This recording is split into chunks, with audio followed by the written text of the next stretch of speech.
Assalomu alaykum va rahmatulloh. Aziz hurmatli qayg'ulosh bunyodini a'zo va xayrsevarlarga umidvorman, sihat salomat va Alloh subhanahu va taoloning subhanosiga bo'lsangizlar. Mana bugun ko'rasizlar, alhamdulillah bizlar shu masjidga bunyodi xayriy qayg'ulosh tomonidan alhamdulillah fe'landa bizlar ishlab to'xtabmiz.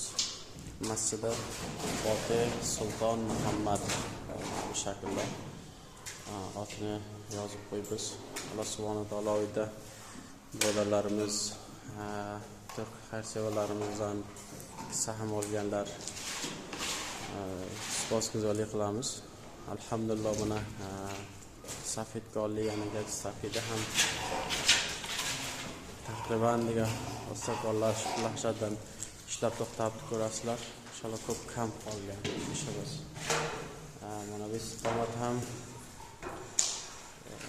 imomda joy, ya'ni mihrobdan inshaalloh sizlarga bir ko'rsatay.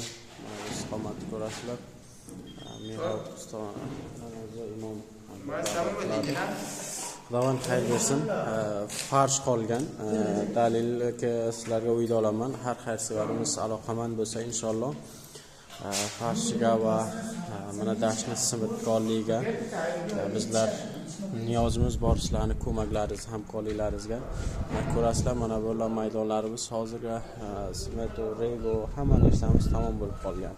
Xudovan xayr bersin. Uyda birodarlarimiz, xayrsevarlarimizga himoyat qiladilar va Allohning uyiga sahm oladilar. Chunki Xudovandi masjidiga har kim iymoni bor, oxiratga uyda insonlar bu masjidga ko'mak qiladi, yordamlashadi. Alloh taolo ularning umriga inshaalloh xayr barakat beradi va oxiratga inshaalloh mana shu katta bir sazovorki bu inshaalloh bu Allohning rahmatini har inson bu masjidga ko'mak qilibdi. Allohning rahmati unga nozil bo'lsin va oxiratga Jannatul Firdavsdan o'zini va barcha familiyalarini inshaalloh Alloh taolo joyini nasib etsin. Sog' bo'linglar, salomat bo'linglar. Assalomu alaykum.